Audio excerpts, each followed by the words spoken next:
création veut évoquer ton nom, car tu es Dieu. Ta fidélité,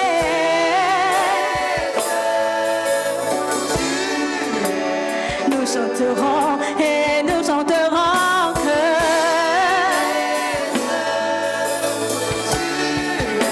nous chantons ta grandeur, oui ta grandeur.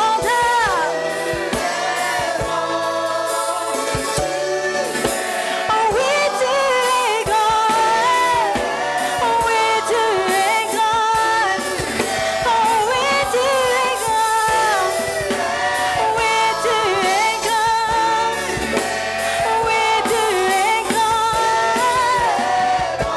tu es grand.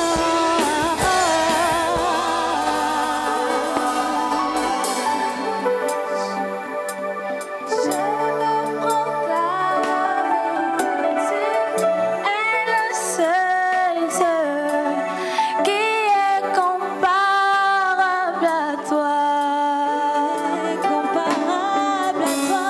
Je veux habiter dans ton temple à jamais pour te contempler, mon roi.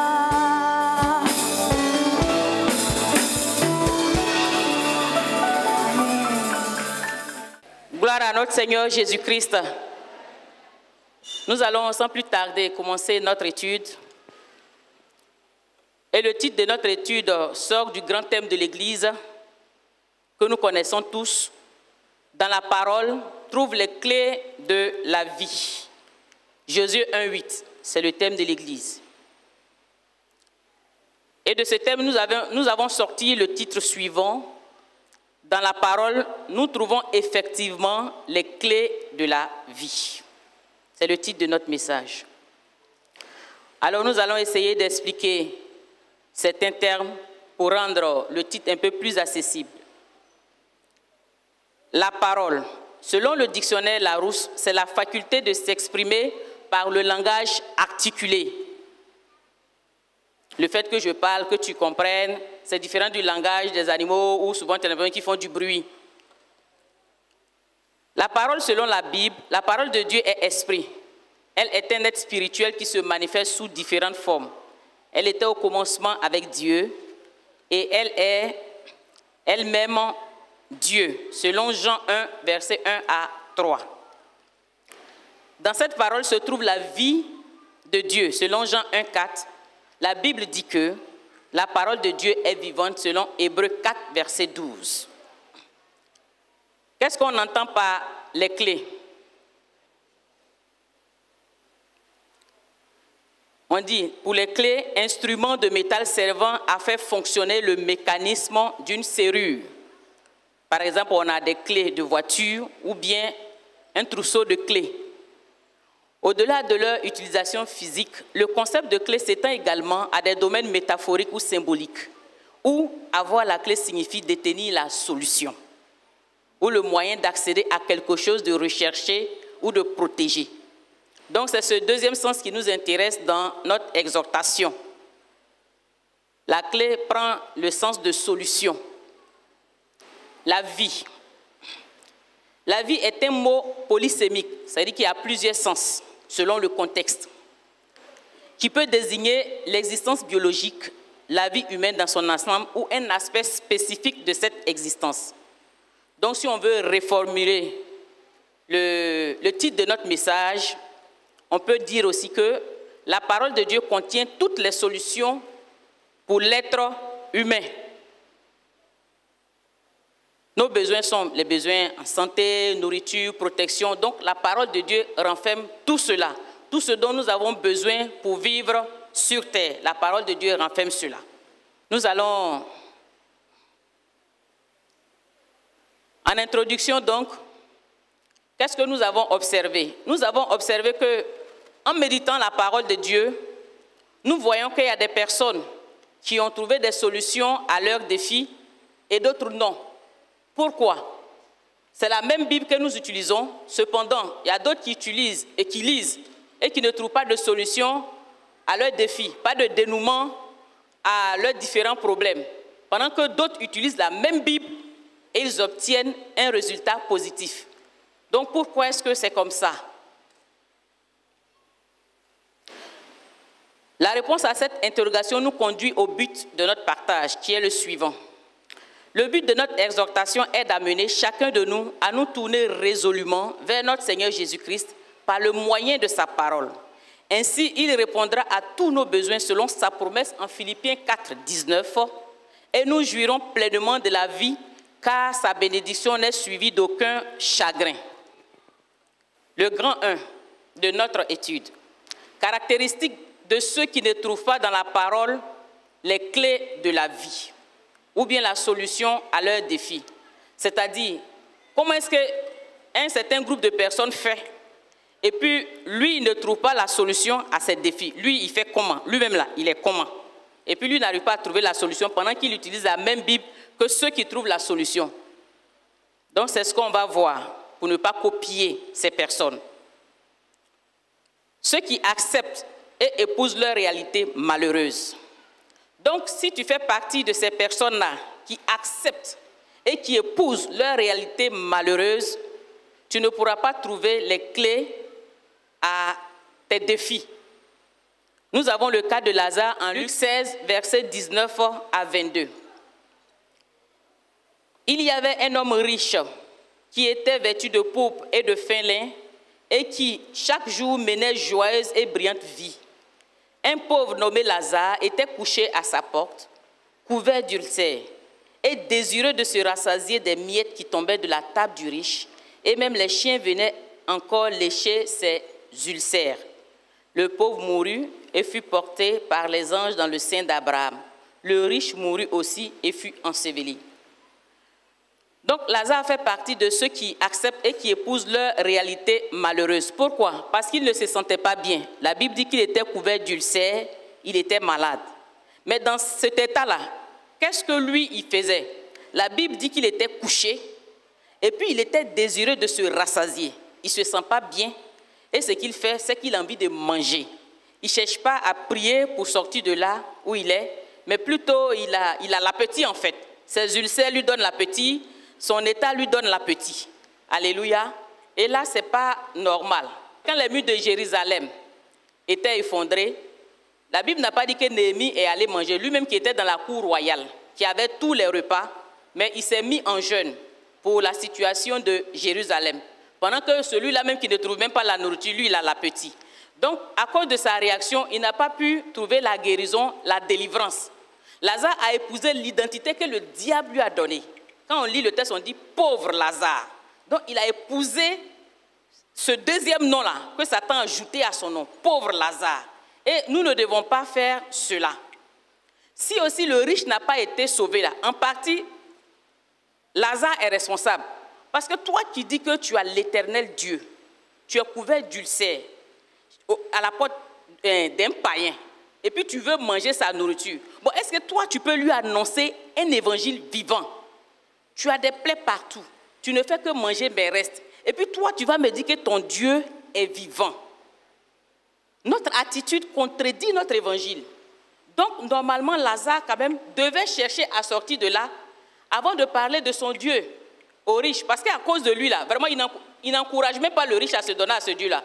De toi à moi, imagine que quelqu'un vient te prêcher l'évangile, la personne est couchée au bord de la rue sous le soleil, et puis te dit que mon Dieu, là, il est puissant. Hein. Bon, quand toi-même tu le regardes vraiment, tu n'as pas le courage de te donner à ces dieux-là. Je me rappelle une fois, ma grande sœur a dit qu'elle était partie évangéliser dans un salon de coiffure. Vous-même savez, salon de coiffure, où ce sont les dames qui sont là-bas. Et d'après elle, elle avait mis des tapettes, elle a marché tout le temps, donc ses pieds étaient... Vous imaginez un peu. Donc elle est arrivée, elle a dit à la dame, « Ah vraiment, ma sœur, il faut te donner à Jésus. Jésus, il bénit, il répond à nos besoins. » Et puis la dame l'a regardé de haut, jusqu'en bas, elle dit, « Ah d'accord, j'ai compris. » C'est tout ce qu'elle a répondu. Donc, il faudrait que vraiment nous ressemblons à l'évangile que nous prêchons. Tu ne peux pas te coucher à ma porte, mendier, et puis me dire que ton Dieu est puissant. Alléluia. Ok. Nous ne présentons pas une bonne image de Christ au monde, c'est pourquoi il est écrit en Romains 2, 24, « Car le nom de Dieu est à cause de vous blasphémé parmi les païens. » C'est-à-dire que le monde ne connaît pas Christ, c'est à travers nous, ce que nous faisons là, ils vont dire que c'est comme ça Christ est. Donc quand le monde te regarde, il se dit que c'est comme ça Christ est. Donc ce que tu fais là, lui se dit que c'est Jésus, puisqu'il n'a pas vu Jésus directement. Donc vraiment, soyons de bons messagers de Christ dans le monde. Dans un film qui parlait du peuple d'Israël, ils ont demandé à la fille du Pharaon qui est le Dieu d'Égypte, qui est le Dieu d'Israël. Elle a dit que c'est le Dieu des esclaves. Pourquoi? Parce que depuis qu'elle est née là, c'est comme ça qu'elle a vu le peuple de Dieu, esclave, travaillant pour son papa. C'est plus tard qu'elle a compris. Mais pour l'heure là, c'est ce qu'elle a vu là, c'est ce qu'elle sait. Donc vraiment, il faudrait que nous changeons d'état, que nous encourageons vraiment les gens à se donner à Christ. Il est temps que toi et moi, nous présentions la bonne et vraie image de Christ au monde. Parce que la Bible nous dit en Romains 8, verset 19, que la création attend-elle avec un ardent désir la révélation des fils de Dieu. Le monde veut voir la dimension de Christ en toi. Le monde veut voir un Jésus vivant. Le monde veut voir un Jésus qui est vrai, qui délivre, qui guérit, qui sauve. Alléluia. Donc présentons cette image de Christ au monde. Pour le deuxième point, il y a ceux qui accusent, qui manquent de discipline dans l'épreuve. Ça, c'est le cas de l'un des bandits à la croix dans Luc 23, verset 39. L'un des malfaiteurs crucifié l'injuriait disant, « N'es-tu pas le Christ? Sauve-toi toi-même et sauve-moi, et sauve-nous. » Mais l'autre le reprenait et disait, « Ne crains-tu pas Dieu, toi qui subis la même condamnation? Pour nous, c'est justice, car nous recevons ce qu'ont mérité nos crimes. Mais celui-ci n'a rien fait de mal. » Et il dit à Jésus, « Souviens-toi de moi quand tu viendras dans ton règne. » Alors, souvent dans nos difficultés, comme le bandit l'a fait là, nous accusons Dieu, nous rendons Dieu responsable de nos souffrances et de nos difficultés. Or, ce bandit-là, c'est à cause de ses actes qu'il lui a été cloué à la croix. Ce n'est pas Jésus qui l'a mis là-bas.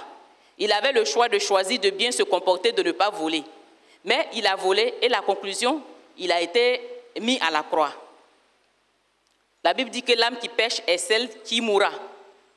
Dieu n'a pas envoyé son Fils pour qu'il vienne juger le monde. Donc ce n'est pas Jésus-Christ qui te met dans des conditions difficiles. Selon Jean 3, verset 17, la Bible dit que car en effet, Dieu n'a pas envoyé son Fils pour qu'il vienne juger le monde, mais pour que le monde soit sauvé par lui. Donc Jésus est venu te sauver. Si tu passes par des difficultés, ce n'est pas Jésus qui t'a mis dans les difficultés, mais c'est à toi de prier, d'utiliser la parole de Dieu pour sortir de là. Parce que Dieu est bon pour nous et il est là pour notre bien. Jésus-Christ n'est pas notre ennemi. Souvent aussi, nous accusons des personnes. C'est à cause de tel que je n'ai pas réussi. C'est à cause de tel parent que je n'ai pas réussi. C'est à cause de telle personne que je n'ai pas pu faire, que je n'ai pas pu continuer mes études, que je suis dans cette situation. Nous devons nous souvenir quand même que Jésus-Christ là, que nous adorons, qui est notre Seigneur là, il a commencé dans une bergerie, mais il n'a pas fini à la boucherie. Donc tu peux commencer dans des situations difficiles, mais ça dépend de ce que tu vas faire pour que tu puisses changer de posture. Jésus-Christ a changé de posture. Il a fini à la droite du Père. Pourquoi? Parce que selon Isaïe 53, verset 11, la Bible dit, à cause du travail de son âme, il rassasiera ses regards. Donc, quel travail tu fais pour que tu puisses changer d'état, de situation? Donc, tout est en fait dans ta main. Tout n'est pas dans la main de ton oncle, ta tante qui t'a frappé quand tu avais 7 ans, qui t'a traumatisé. On a vu ici la santé mentale. Donc, normalement, Dieu t'a donné la clé pour que tu sois guéri. Si depuis tu as des problèmes dans la tête, tu te dis que tu en veux à tel temps. Dieu nous a donné cette clé-là. Donc, normalement, on ne doit plus souffrir de cette maladie. Alléluia. Voilà.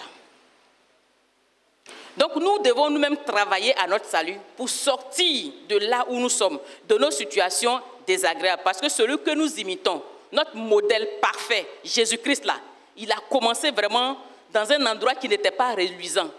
Qui de nous veut vraiment faire son bébé dans une bergerie, même si on dit que tu es humble? Mais Jésus-Christ est né dans une bergerie. Mais il n'a pas gardé rancune pour dire à Dieu, « Ah, moi je suis ton premier fils là. C'est d'un coin des moutons que je suis né. » Donc il ne faudrait pas qu'on ait des propos pareils. C'est vrai que tu n'as pas choisi tes parents, tu n'as pas choisi tes enfants. Mais tu peux choisir la destination, l'orientation en suivant les principes du Seigneur. Alléluia. Parce qu'à cause du travail de son âme, il a changé sa position. À cause du travail de son âme, il n'est pas devenu viande sur la table des marchands. Alléluia. Donc il ne faudrait pas que nous qui l'a sauvé là, nous aussi là, nous devenons des proies pour l'ennemi. Alléluia. Aussi, l'autre point que nous devons souligner, évitons de faire le relais de mauvaises informations. Et une fois, Daddy nous a conseillé ici, quand il passait par des moments d'épreuve, il n'a pas relayé les informations en question à maman. Et là, nous devons apprendre ça de lui. Parce que la dame nous a dit ici, lorsqu'on relaie les mauvaises informations là, ça crée de la frustration, de la rébellion dans le cœur de nos enfants, de ceux à qui on raconte la chose. Moi, quand j'étais enfant, l'âge de 11 ans, j'avais de la haine pour certaines de mes tantes. Je ne les ai jamais vues, mais j'avais de la haine pour elles à cause de ce qu'on m'a dit d'elles.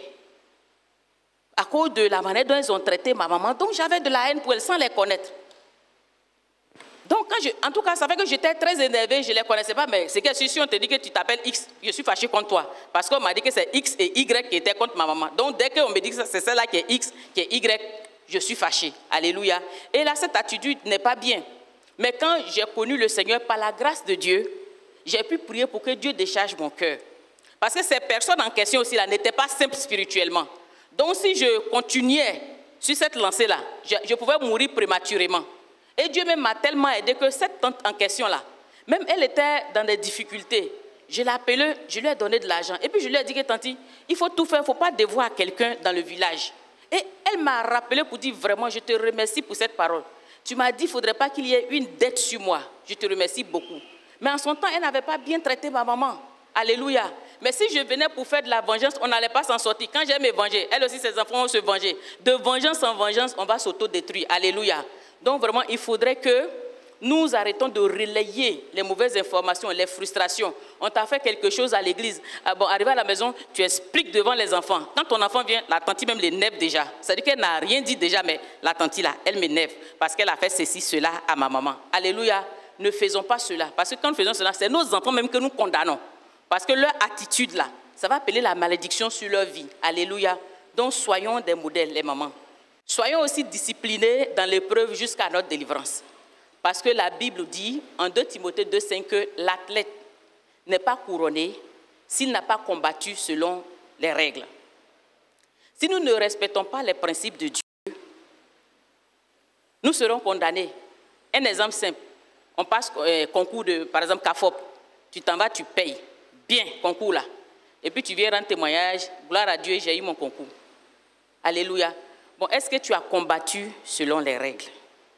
Donc, nous devons combattre selon les règles. En Jésus-Christ, là, la fin ne justifie pas les moyens. C'est dans le monde que la fin justifie les moyens. Ça veut dire quoi? L'essentiel que j'ai le concours, comment j'ai fait, c'est qui est sûr que j'ai le concours. Ça, c'est dans le monde. Mais en Jésus-Christ, il y a des principes bien établis que nous devons suivre. Donc, nous ne devons pas faire comme on veut, et puis l'essentiel, on est arrivé. Non, on sera disqualifié. Alléluia. Parce que lui-même nous a prévenu que la fin là, ne justifie pas les moyens.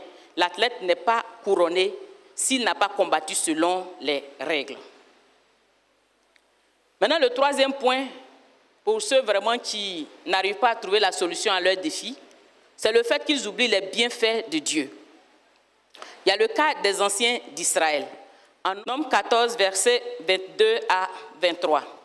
Tous ceux qui ont vu ma gloire et les prodiges que j'ai faits en Égypte et dans le désert, qui m'ont tenté déjà 10 fois et qui n'ont point écouté ma voix, tous ceux-là ne verront point le pays que j'ai juré à leur père de leur donner. Tous ceux qui m'ont méprisé ne le verront point. Les anciens d'Israël qui avaient vu la gloire de Dieu en Égypte et qui devaient enseigner à la nouvelle génération dans le désert la puissance et la fidélité de Dieu, eux-mêmes paniquent après le rapport des espions envoyés du pays de Canaan. C'est-à-dire que quand les espions sont arrivés, quand ils ont dit qu'on est parti explorer le pays là, les gens ils sont géants, ils sont costauds. En tout cas, la description qu'ils ont faite des habitants du pays là, ça a effrayé le peuple. Et quand ça a effrayé le peuple, vraiment, Dieu n'a pas aimé l'attitude des anciens d'Israël. Et comme Dieu n'a pas aimé l'attitude, Dieu a dit d'accord que tous les anciens d'Israël là, c'est-à-dire que vous qui étiez en Égypte là, qui avez vu ma puissance, qui avez vu combien de fois j'ai frappé l'Égypte avec 10 plaies, mais malgré cela, vous venez devant d'autres épreuves et puis vous doutez, vous dites qu'on va mourir, nos enfants vont mourir. Le Seigneur a été frustré par cette attitude-là. Pourquoi? Parce que je me suis déjà manifesté en vous montrant ma puissance en Égypte, en vous délivrant de la main des Égyptiens. Maintenant, vous arrivez dans le désert, devant les épreuves. Ce sont les épreuves qui changent. Notre Dieu, il est stable. Vous arrivez devant d'autres types de preuves et vous paniquez. Et vous dites que non, on va mourir, on va faire ceci, on va faire cela. Et cette attitude-là n'a pas plu à Dieu. Donc c'est pourquoi en Nombre 14, versets 29 à 30, Dieu déclare que ceux qui ont plus de 20 ans et qui ont murmuré contre lui ne verront pas le pays promis à cause de ce qu'ils ont dit là. Seuls Caleb et Josué qui se sont souvenus de ce dont lui, Dieu il est capable là, c'est eux qui vont rentrer. Mais les anciens de l'Égypte là, c'est-à-dire que ceux qui ont vu la puissance de Dieu en Égypte et qui arrivent dans le désert, qui commencent à paniquer, qui disent qu'ils vont mourir, le Seigneur dit, ok, comme vous dites que vous allez mourir, vous allez mourir.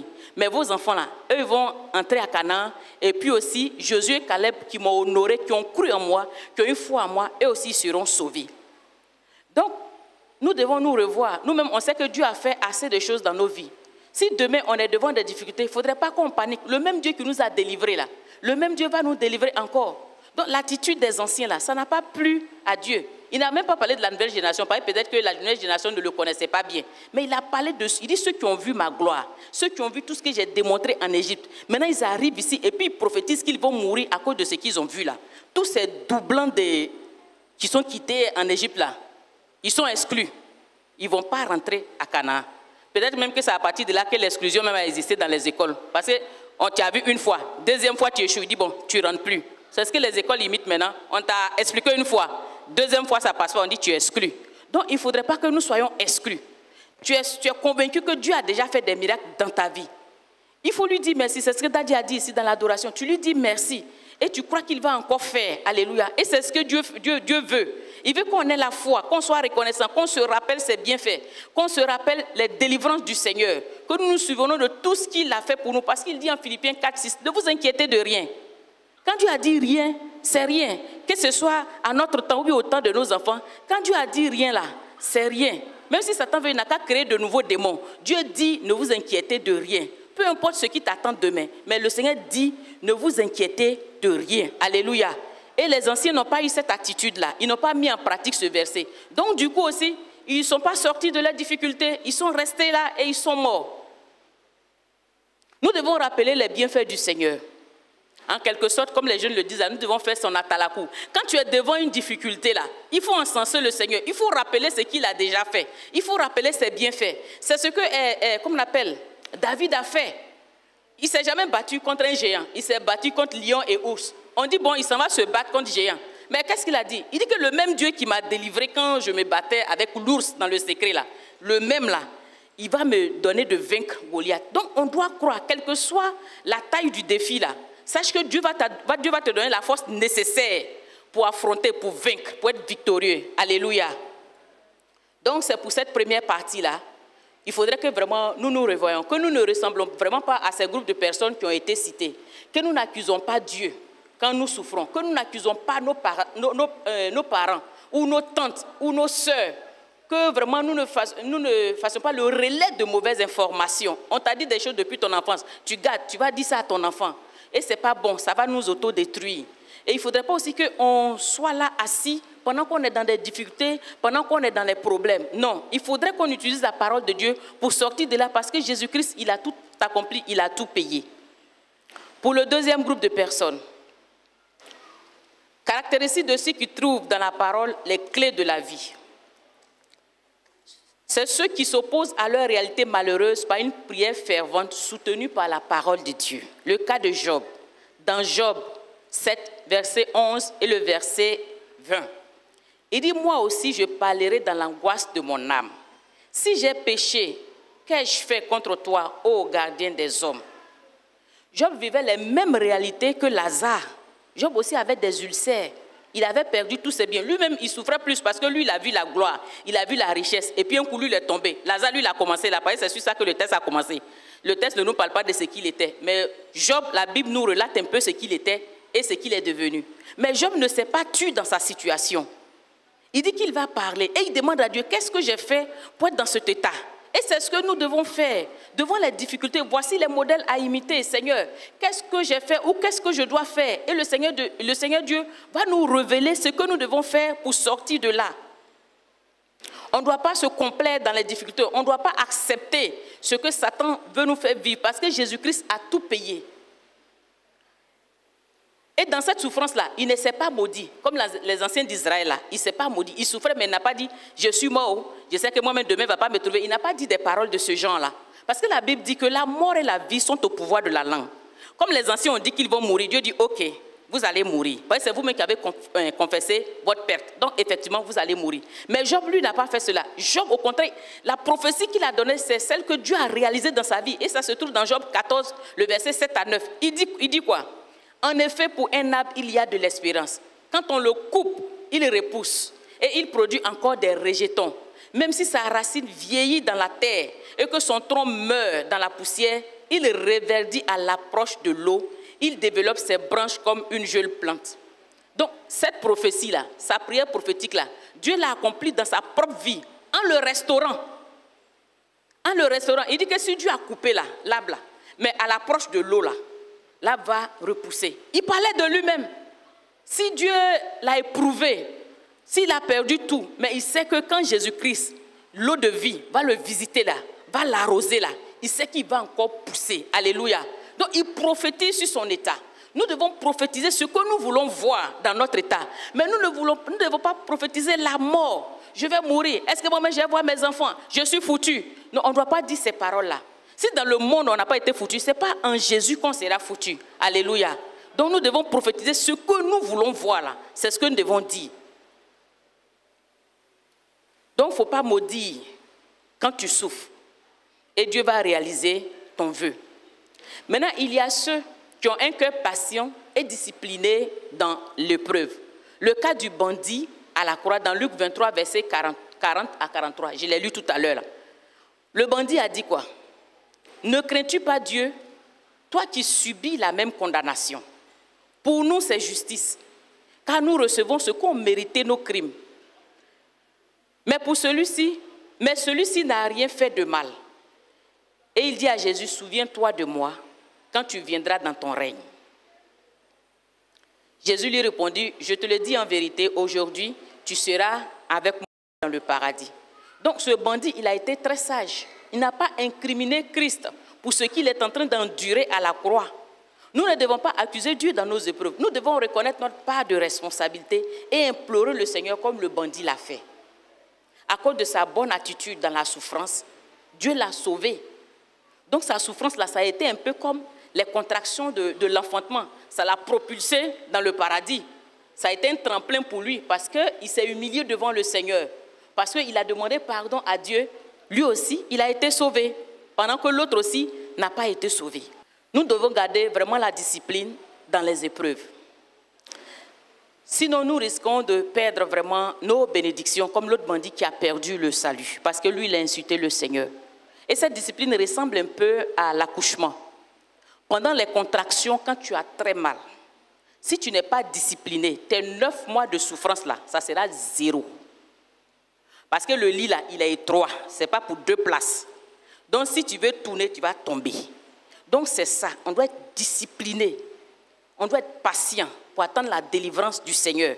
Mais si dans la douleur, comme l'autre bandit, tu commences à insulter, à dire n'importe quoi, à dire des paroles, à faire des imprécations, vraiment cela va t'empêcher d'avoir une délivrance saine. Alléluia. Donc nous devons être disciplinés, même quand ça chauffe, même quand c'est bizarre, on doit être discipliné, on ne doit pas incriminer quelqu'un, mais on doit se répandre devant notre Dieu pour que lui, Dieu, il nous secoue. Alléluia. C'est la bonne attitude. Et si on se comporte comme ça, nos défis trouveront des solutions. Alléluia. Le troisième point pour ceux vraiment qui arrivent à avoir la réponse à leurs défis, ceux qui sont reconnaissants, qui se rappellent les bienfaits du Seigneur et continuent de lui faire confiance. Il y a le cas de Josué et de Caleb en Nombre 14, verset 30. Et le Seigneur a dit, et parce que mon serviteur Caleb a été animé d'un autre esprit et qu'il a pleinement suivi ma voie, je le ferai entrer dans le pays où il est allé et ses descendants le posséderont. Vous n'entrerez point dans le pays que j'ai juré de faire habiter, excepté Caleb et Josué. Alléluia. Donc à cause de ce que les anciens ont dit là, à cause de ce qu'ils n'ont pas été reconnaissants, eux, ils ont été disqualifiés. C'est Josué et Caleb, avec la génération que Dieu a mentionnée là, c'est eux qui seront sauvés, c'est eux qui vont voir Canaan. Alléluia. Donc, vous voyez qu'à chaque fois, comme on appelle, Dieu prend les tableaux, là, ils sont 2-2. Lazare, Job. Vous voyez que les réactions étaient différentes. Voilà. Vous voyez les anciens d'Israël avec l'attitude de Josué et puis Caleb. Vous voyez aussi les 2 bandits à la croix. On voit chaque fois, Dieu donne chacun avec son rival, chacun avec son rival. Les 2 sont dans la même situation, mais un a réussi le test, l'autre n'a pas réussi le test. Et aujourd'hui, toi et moi, là, nous avons le choix. Tu peux décider de ressembler aux anciens d'Israël pour être disqualifié, pour ne pas trouver la solution à certains de tes défis. Comme tu peux décider de ressembler à Josué et à Caleb. Ce choix-là, là, c'est toi qui le fais. Jésus lui te dit que je mets devant toi la vie et la mort. Choisis la vie. Maintenant, tu peux dire, bon, c'est vrai que je suis doublant, moi je vais être exclu. Ils ne vont pas te forcer, mais ce n'est pas la bonne attitude. Alléluia. Dieu aussi te présente Lazare et puis Job, qui ont vécu des situations difficiles. Tu peux dire, moi j'ai ressemblé à Lazare, c'est que si je suis sauvé. Bon, ça, c'est libre à toi. On ne va pas te forcer. Mais la meilleure attitude, c'est de ressembler à Job si tu es dans son état actuellement. C'est de prier pour sortir de là. C'est de ne pas te laisser vaincre par les épreuves, parce que Christ a déjà tout payé. Christ a déjà tout payé. Et puis Dieu ne va pas aussi revoir ses principes à la baisse pour notre génération. Il ne va pas dire que, comme à votre temps, en 2025, il y avait trop de brouteurs là, donc mes commandements là, je vais diminuer un peu. Dieu ne fera jamais ça. Il est stable. Papa nous a dit ici qu'il est saint, il est un. De toute façon qu'il était à Abraham, c'est comme ça, il est avec toi et moi. Et nous sommes privilégiés parce que nous-mêmes, on a même son esprit. Alléluia. Donc Dieu a présenté chaque fois deux personnes. Donc c'est à toi de choisir et de faire le bon choix pour que tu puisses le voir. Et si tu fais le bon choix, la manière dont Dieu s'est manifesté à eux là, c'est comme ça qu'il va se manifester à eux. Alléluia. Nous sommes déjà sauvés parce qu'on a accepté Jésus. Mais comme on n'est pas mort, on est encore sur la terre là. On doit travailler à nos saluts. On doit vivre selon les principes de Dieu pour rentrer vraiment dans nos bénédictions ici-bas. Alléluia. Ok. Ce sont nos défis qui changent, qui s'émuent. Notre Dieu est stable, comme ce que j'ai déjà dit. Alors, ce que je voulais dire aussi, c'est que je voulais rendre un petit témoignage parce que la parole de Dieu est comme un trousseau de clés. Tous les versets qu'on voit là, c'est comme un trousseau de clés. Maintenant, la vie de l'être humain, c'est comme une maison qui a plusieurs portes. Porte de la santé, du travail, en tout cas toutes les portes, de la prospérité financière, toutes les portes. Maintenant, c'est la clé là qui peut nous donner accès. Donc, si on n'utilise pas les clés appropriées là, on ne pourra pas avoir certaines choses dans notre vie. Peut-être tu auras la santé, mais si tu n'honores pas ton père et ta mère, tu vas mourir prématurément. Les principes de Dieu sont clairs, c'est déjà établi. Et on doit les observer. Nous, c'est notre part. Donc, il faudrait que si on veut avoir vraiment accès à toutes ces portes-là, si on veut jouir de tous les bienfaits de Dieu là, il nous faudrait utiliser toutes les clés appropriées pour pouvoir avoir accès à ces bénédictions-là. La santé mentale, la dame nous a dit ici, on doit pouvoir se maîtriser. Bon, si toi, on t'a dit ça, c'est la clé pour que vraiment tu sois bien dans la tête. Tu dis, bon, toi, tu ne te maîtrises pas, toi, tu te bats, et puis on te frappe. Donc, ça sera maintenant santé mentale et puis santé physique. Ça veut dire que tu as ajouté un autre problème à ce qui était là. Alléluia. Donc, en fait, on est perdant quand on ne marche pas selon la parole de Dieu. Donc, il faudrait que chacun de nous puisse, en méditant la parole, trouver la clé appropriée à son besoin, les versets qui vont avec sa situation. Alléluia. Et pour cela, permettez que je vous rende un petit témoignage. J'ai failli perdre une des clés même que j'ai eues même difficilement. Mais dis-moi mes offrandes. Je ne payais pas normalement quand j'étais un peu plus jeune, quand j'avais peut-être 20 ans et autres. Là, je disais à Dieu, ah Seigneur, aie pitié de moi. Tu sais que je suis orpheline. Oh, je vendais Yahoo. Donc souvent mais c'est 500 francs que je dois payer, mais je vais le mettre dans... Et puis je ne paye pas. J'avais acheté le sac de lait, il m'a donné la grâce. Quelqu'un a acheté même le sac de lait pour moi. Le sac de lait faisait 50 000. Il a acheté le sac de lait pour moi, le sac de sucre. Oh, avant, je payais par kilo. Mais Dieu m'a fait grâce, il y a eu les sacs. Et puis, je ne payais pas la dîme.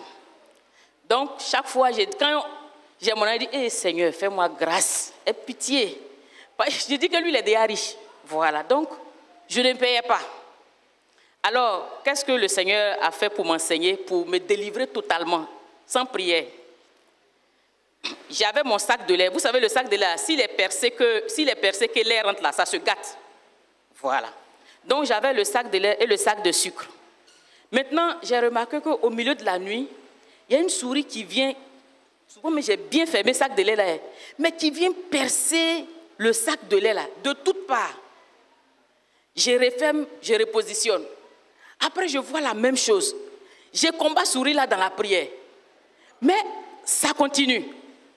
Donc, un jour, j'ai dit, bon, je vais me coucher au salon pour voir ce qui se passe. Donc, j'étais au salon et puis vers 2 h du matin, je me suis réveillée. Quand je me suis réveillée, j'ai mis rastop. Voilà, j'ai mis la colle devant la porte. Parce que la souris sortait d'une chambre. Donc, j'ai mis ça au bas de la porte. Là, si elle vient net, je vais la capturer. Donc, vers 2 h du matin, là, le Seigneur m'a réveillé à temps pour que j'observe. Je vous assure que quand la souris est sortie de la porte là, elle n'est pas venue tout droit coin. La souris s'est tenue sur ses 2 pattes comme ça. À 2 h du matin, c'est pas on dit, mes yeux ont vu. La souris faisait comme ça. Et puis devant la colle là, elle fait quoi?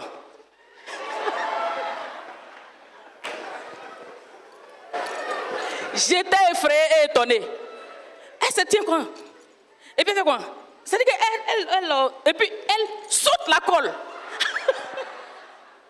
Quand j'ai vu ça, j'ai dit, Seigneur, pardonne-moi. Je ne vais plus te voler. J'ai su d'où vient mon péché. Parce qu'il menaçait le dévoreur. Mais maintenant que j'ai dit, je peux me surveiller, bon, le dévoreur vient maintenant. Donc quand j'ai vu ça, j'ai commencé à payer ma dîme. Je lui ai demandé pardon. J'ai commencé à payer ma dîme. Et un jour, ma petite soeur rentre dans la chambre. Elle voit la souris qui voulait rentrer dans un angle là. Mais elle n'a pas peur de ça. Donc elle a attrapé la souris. Elle a dit, hé, tante Lizo, voici souris qui bouffe ton lait là. J'ai dit, il faut tuer souris là parce que je me suis réconciliée avec Dieu. Alléluia. Donc, depuis ce jour-là, jusqu'à ce jour-là, je paye ma dîme. L'argent suffit, oh. Ça ne suffit pas. Oh. Je paye ma dîme. Alléluia. Ce n'est pas parce que riz n'est pas beaucoup que tu as mangé sa saleté. Souvent tu dis, ce n'est pas beaucoup.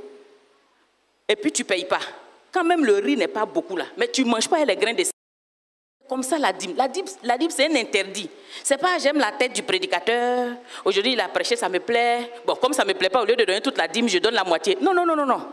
La dîme c'est un impôt. Alléluia. On ne marchande pas avec le Seigneur. La dîme c'est un impôt, c'est une obligation. C'est comme actuellement les impôts que l'État prélève sur notre... Tu aimes celui qui est là-haut. Tu ne l'aimes pas. On prélève impôt là. Et quand ils ont fini de prélever même impôt là, le peu même qui est dans ta main là, quand tu vas au supermarché encore, tu vas payer TVA. Alléluia. Donc en fait c'est comme ça. C'est un impôt à l'Éternel. Tu ne payes pas parce que tu es content, ou tu n'es pas trop content. Bon, tu voulais saluer l'homme de Dieu, il ne t'a pas vu, donc tu ne donnes pas le mois prochain. Non, non, non, non. Alléluia. Donc vraiment, il faudrait que nous ayons toutes les clés. Tu peux prier, chasser tous les démons. Mais si tu ne payes pas ta dîme, tu seras pauvre, tu auras toujours problème d'argent, tu auras toujours des maladies à soigner, tu auras toujours... En tout cas, Dieu va se charger de ça. Voilà. Pas que je te maudis, mais ce n'est pas bien. Donc, payons nos dîmes. Respectons la parole de Dieu pour que nous ayons accès à toutes les clés. Parce que notre Seigneur est fidèle. Alléluia. Il est dans sa parole. Alléluia. Dieu est dans sa parole. Alléluia. Et qui veut avoir toutes les clés? Santé, longévité. Alléluia. C'est dans la parole de Dieu. Tout est possible. Alléluia. Ok, nous tendons vers la fin. Et pour la fin, nous allons juste un petit exercice d'application. Ça, c'est pour les mamans. En août dernier, il y a ma fille qui dit, ah maman, ça fait quand même quelque temps, vous ne faites plus fête des femmes. Et puis je lui ai dit, année 2025 là, on va faire fête des femmes parce que nous les femmes là, on va prier pour fêter. Ce qui nous empêche de fêter là, Dieu va écarter puis on va fêter. Les mamans, on n'a pas fait fête des femmes parce qu'on a décidé de faire. Alléluia. Donc comme on a décidé là, et comme c'est conforme à la parole de Dieu, à la justice de Dieu, est-ce qu'on n'a pas fait fête des femmes? Donc décidons les bonnes choses et on pourra les réaliser ensemble. Alléluia. Donc notre exercice d'application, le sujet là, c'est les élections présidentielles, octobre 2025. Ça, c'est le sujet. Ça, c'est pour les moments, hein, c'est bac. Alléluia. Maintenant, voici les quelques théorèmes pour régler ça. Il y a Proverbe 31, verset 25b, verset 16a et puis 13b. Les élections présidentielles sont pour bientôt. Et Dieu n'attend pas de nous de mauvaises prophéties comme les anciens d'Israël. Autour de nous, là, on entend n'importe quoi. Donc le Seigneur ne veut pas qu'on ait le langage de ce peuple. N'appelez pas conjuration ce que ce peuple appelle conjuration. Alléluia. Voilà. Donc le Seigneur voudrait qu'on se base sur sa parole pour prophétiser ce qui est bien. Il y a une maman, j'ai appelé récemment, et je lui ai dit, ah maman, comment tu vas? Elle dit, ça va bien. J'ai dit, ah, et pour les vacances? Elle dit, non, je m'apprête à aller au village. J'ai dit, pourquoi? Elle dit, à cause des élections là. Oh, c'est membre du groupe de prière. Et puis j'ai dit, mais tu laisses Côte d'Ivoire là dans la main de qui? Quand tu t'en te caché au village là, Côte d'Ivoire là, tu donnes à qui? Et puis tu t'en vas. Donc c'est la question pour chacune de nous les mamans. Côte d'Ivoire là, on laisse dans la main de qui? Est-ce qu'on va laisser aux mains des prophéties, aux mains des oiseaux de mauvais augure? Ou bien qu'est-ce qu'on va faire? C'est l'héritage de nos pères et de nos enfants. C'est pour cela que Dieu nous conseille l'attitude de la femme vertueuse dans ces versets de Proverbes. La Bible dit que la femme vertueuse, elle se rit de l'avenir. Pourquoi la femme vertueuse se rit de l'avenir? Parce qu'elle a confiance en son Dieu. Elle n'a pas encore vu demain, mais elle est sereine. Elle n'a pas encore vu demain, mais elle est confiante. Elle se rit de l'avenir. Et la même femme vertueuse, la Bible dit qu'elle pense à un champ et elle l'acquiert. C'est-à-dire qu'avec elle, vraiment, la parole devient matière. Ça, c'est enfant de Dieu. C'est ce à quoi elle pense là. Ça trouve sa réalisation. Ça, c'est ce que Dieu a fait. Que la lumière soit et la lumière fut. Donc, ce à quoi tu penses, tu dois l'obtenir. Alléluia. Et la femme vertueuse se rit de l'avenir. Pourquoi? Parce qu'elle sait que ce à quoi elle va penser là, elle va avoir. Et nous, les mamans, nous pensons que nous allons voir des élections paisibles dirigées par l'Esprit de Dieu. Et on va avoir cela. Et pourquoi la femme vertueuse obtient ce à quoi elle pense? C'est parce qu'elle travaille d'une main joyeuse. Elle travaille à cela. Donc, ce que tu veux là, tu dois travailler à cela. Dans le jeûne et dans la prière, en suppliant Dieu. Ne vous inquiétez de rien. Mais en toute chose, faites connaître vos besoins à Dieu par des prières, des supplications avec des actions de grâce. Alléluia. C'est le même Dieu. Donc, ce que les autres prophétisent là, nous, notre Dieu là, ce n'est pas un Dieu négatif. Donc, mais si on se lève, ça va se passer comme on va dire là. Parce que nous sommes des enfants de Dieu. Nous avons la puissance de Dieu en nous. Donc, c'est à nous de venir contrecarrer par notre prière les mauvaises prophéties qui circulent là. Alléluia. Ou bien est-ce qu'on va croiser les mains pour se laisser mener comme Lazare? Est-ce qu'on va croiser les mains pour vraiment déguerpir comme la première fois? Alléluia. On doit refuser cela. On doit dire que ça suffit. Alléluia. On doit dire ça suffit. Et là, il faut une attitude spéciale pour ça. On doit chercher la face du Seigneur pour que les choses se passent comme on souhaite.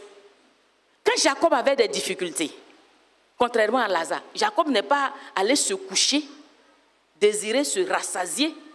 Mais la Bible dit que lui-même qui avait plusieurs femmes même, pardon, il les a mises de côté. Et puis, la Bible dit que Jacob resta seul.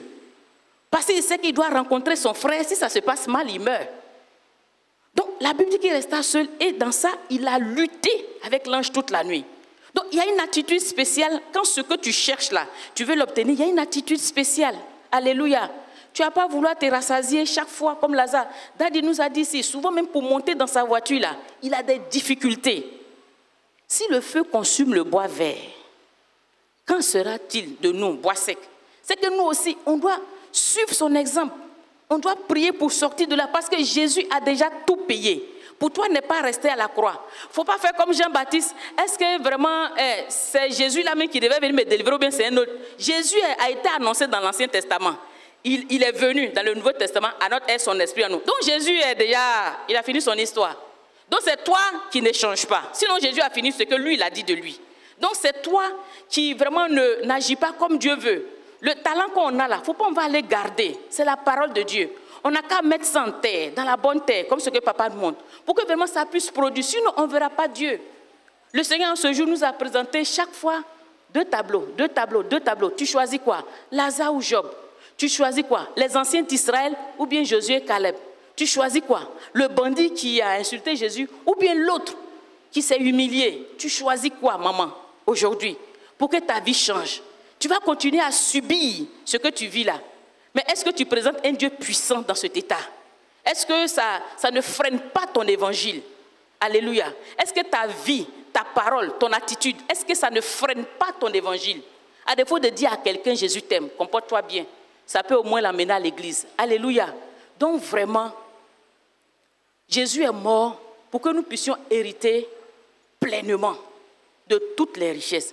Mais en fait, tout dépend de nous. Tout dépend de nous. Donc nous devons revoir notre position.